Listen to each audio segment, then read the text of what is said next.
Olá, alunos! Eu sou a professora Luciana Defende, de Matemática, e hoje nós vamos tratar de um assunto sobre educação financeira, que são as aulas que nós já estamos trabalhando há alguns dias. Vamos falar hoje, em específico, sobre o endividamento. Quais são os objetivos da nossa aula, então? Compreendermos como os gastos podem causar endividamento, compreender por que gastamos demais, identificar causas que nos levam a gastar demais e nos endividarmos. Vamos imaginar uma situação, vamos tentar contextualizar. O sonho da casa própria. Então, imagine uma família que decide comprar, financiar uma casa nova. E aí vai até uma instituição bancária e aí faz uma proposta de financiamento. Então, nessa proposta, adquire 150 mil para a compra de uma casa nova. Então, esses 150 mil, eles vão ser pagos a longo prazo, né, um prazo de 30 anos. Né? Vamos usar esse exemplo. 30 anos com juros. Então, além dessa nova dívida, desse novo financiamento, a família também tem que fazer um empréstimo, porque a casa precisa de alguns ajustes para melhor acomodar a família. Então, a família vai lá e faz um empréstimo pessoal de 12 mil. E lembrando também que a família tem uma dívida no cartão de crédito de 3 mil reais. Vamos entender, então, todo esse contexto, alunos. Essas diferentes somas que a família fez para adquirir essa casa, então, totalizaram 165 mil. Então, esse conjunto de obrigações representa o endividamento da família. Ah, professora, mas como assim? Vamos lembrar lá anteriormente. A família tem uma receita mensal, que é tudo aquilo que entra, aluguéis, salários, e a família tem uma despesa. Então, essa receita sempre tem que ser maior que a despesa. Então, no nosso caso, nós vamos trabalhar com uma renda familiar, uma renda mensal da família de 8 mil reais. E aí, com esse endividamento de 165 mil, ela vai comprometer uma parte bastante significativa do valor dessas prestações do financiamento. Então, vai somar o financiamento, o empréstimo, o cartão de crédito. Ela vai comprometer uma parte bastante significativa e que pode impactar a capacidade de cobrir outras despesas ou de fazer novas aquisições. Então, nesse cenário, o endividamento dessa família que nós estamos pensando não é apenas o total das dívidas, mas também inclui a análise de como essas dívidas afetam suas finanças gerais. Por exemplo, é um prazo ali de 30 anos. Muita coisa pode acontecer nesses 30 anos. Pode acontecer muitos riscos, dificuldades financeiras, imprevistos. E aí, pode impactar ainda mais essa questão do endividamento. Então, só por curiosidade, eu coloquei aqui. Hoje, cerca de 77% das famílias brasileiras já foram atingidas por endividamento. Então, é por isso que nessa aula nós temos que ficar bem atentos para poder nos organizar. Lembrando de tudo que a gente já trabalhou. É necessário um planejamento familiar para saber quanto ganha a família, quanto gasta, pôr tudo isso no papel, né? E manter bem o foco. Agora nós vamos ver um pouquinho sobre a diferença entre o que é dívida e o que é endividamento. Então, dívidas. Dívidas são obrigações financeiras específicas que uma empresa, pessoa ou governo deve a terceiros. Então, é um compromisso individual que deve ser pago em uma data futura, como, por exemplo, empréstimos bancários, financiamentos, água, luz, aluguel, entre outros. A dívida é, portanto, um montante de dinheiro que se deve em um determinado momento.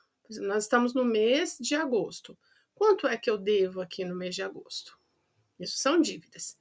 Agora, olha só a diferença. Endividamento. Endividamento refere-se ao estado geral de ter dívidas ou a condição financeira resultante da acumulação dessas obrigações. O endividamento, então, ele é mais abrangente. Ele inclui a totalidade das dívidas de uma entidade, de uma pessoa ou de um estado, além de indicar o impacto dessas dívidas sobre a sua vida financeira. Ele considera não só as dívidas existentes, mas também a capacidade de pagamento e o risco associado a elas. Resumidamente, dívidas são compromissos financeiros específicos, enquanto o endividamento é a condição geral que resulta da soma dessas dívidas e sua relação com a capacidade de pagamento. Que outros fatores podem nos levar ao endividamento? Então, existem vários fatores. Nós vamos citar um só aqui, nesse momento, sem contar os que a gente já vem trabalhando nas outras aulas. Nós vamos trabalhar bastante hoje com o fator psicológico. Então, esse fator faz as pessoas gastarem mais do que ganham, comprando compulsivamente, com o pretexto que isso irá causar seus males. Mas isso não é verdade. Ai, professor, eu tô deprimida, vou lá comprar um sapato. Isso não é real, gente. Tem que tomar bastante cuidado. Porque no momento você pode até ter uma situação de satisfação. Mas depois a conta vai ser cara, porque você não lembrou das suas outras dívidas, né? Tem que pagar a fatura do cartão, lidar com o sentimento de frustração. Então, nós temos que tomar bastante cuidado com isso. Uma outra situação que vale a pena a gente lembrar é aquela história assim: vou sair com amigos diferentes, né, do meu grupo. Então, eu vou sair e eu vou pagar a conta para todo mundo. Então, naquele momento, você pode até ser visto como pessoa legal, mas depois a frustração vem. E nós temos que tomar muito cuidado com isso, certo?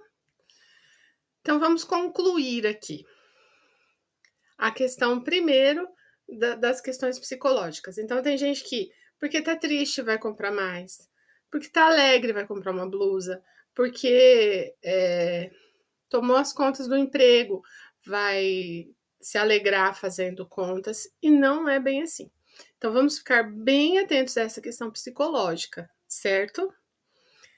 Então, endividamento, só para a gente concluir, endividamento refere-se à condição financeira de uma entidade, de uma pessoa ou do governo que possui dívidas pendentes que precisam ser pagas ao longo do tempo.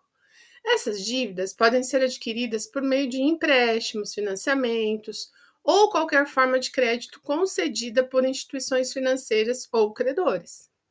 O nível de endividamento de uma pessoa, de uma empresa ou governo é geralmente avaliado em relação à sua capacidade de pagar essas dívidas com seus recursos disponíveis, como renda ou lucros. Altos níveis de endividamento podem impactar negativamente a capacidade de investir, crescer ou enfrentar dificuldades financeiras se não forem gerados adequadamente. Professora Luciana, mas o que é isso? Eu tenho que estar atenta às minhas dívidas, porque o que acontece? Hoje, no cenário nacional, você pode ter uma capacidade de renda que hoje sana as suas dívidas, quer dizer, que dá para pagar as suas dívidas e ainda você tem uma certa flexibilidade financeira. Mas pode acontecer alguma coisa. Pode acontecer de alguém precisar da sua ajuda, pode acontecer uma doença, pode acontecer uma situação de investimento que você queira muito. Então, nós temos que pensar na situação, não só no momento. Mas hoje tá bem, tá confortável. Ok. Só que e daqui a um tempo, né? Porque dívidas nós temos todos os meses. Nós precisamos contrair mais dívidas para nos endividarmos e daí não termos mais essa capacidade de flexibilizar, a flexibilidade de crescer, de investir, de nos dedicar mais a lazer. É isso que nós precisamos ficar bastante atentos. Nós estamos concluindo essa aula e aí eu gostaria de propor uma atividade para vocês. Uma mão na massa. Gostaria que aos pares vocês fizessem um vídeo curto para nós postarmos no YouTube, nas redes sociais da nossa escola e para nós divulgarmos entre a nossa família, os nossos amigos, para promover a conscientização na escola e na família sobre esse endividamento, o tanto que isso pode afetar a nossa vida psicológica, emocional, financeira, o quanto isso pode mudar a nossa vida. Vamos fazer um vídeo então, galera? 2 minutinhos de vídeo e aí nós já vamos concluir, tá? Muito obrigada pela aula. Até!